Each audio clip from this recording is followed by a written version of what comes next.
Ça, c'est la base, c'est une image première de la base de mon idée de pouvoir intervenir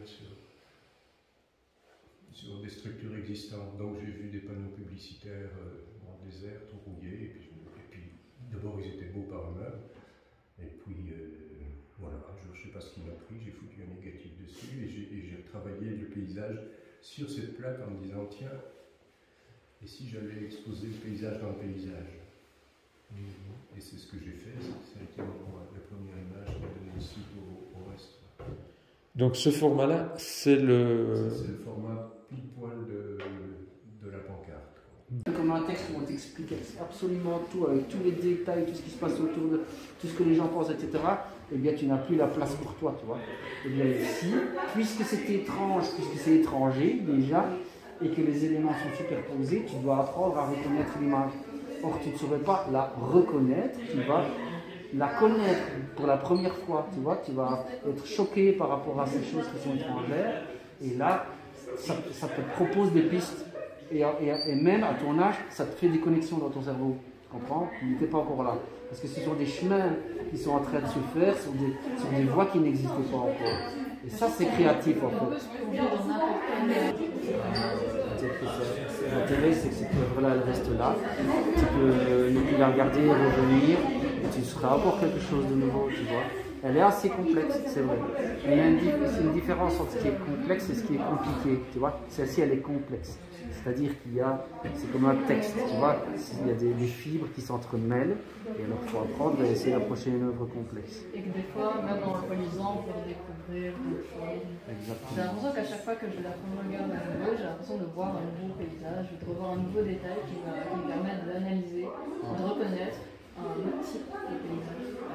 Et voilà. Comme s'il y avait une pyramide là sur le côté, puis avec des reflets comme de l'eau sur le dessus, puis après il y a les autres, il y en a la couleur des montagnes. Et si on la retournait, elle peut t'offrir une autre lecture, tu vois. Ça va?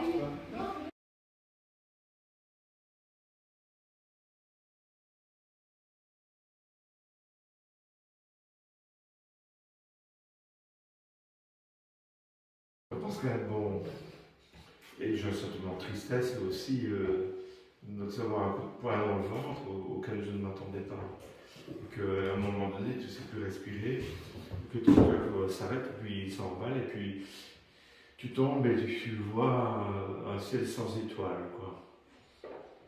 C'est un peu l'antithèse de toute cette imagerie qu'on a d'une Russie ouverte, littéraire, culturelle, sensible. Oui, la Russie d'Anton Tchekhov, qui a été un homme opposé à toute violence, qui était aussi un homme qui a fait aussi des reportages sur comme Monzil, Sakhaline, etc., qui a bien su dépeindre l'âme humaine sans jugement, et qui sait que chacun d'entre nous, chacune d'entre nous, on a une partie sombre et une partie plus claire.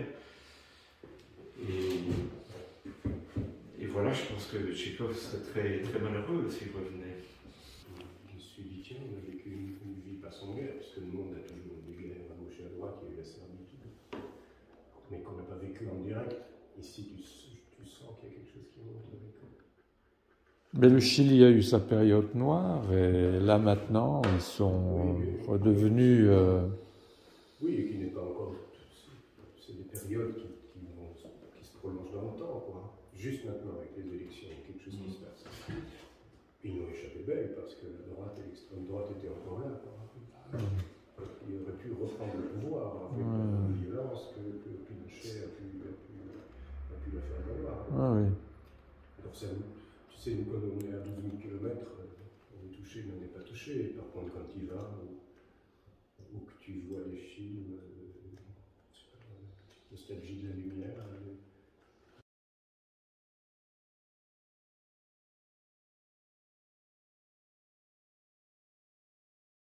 Mais rapport à la lumière, qu'est-ce qui a écrit là? C'est sur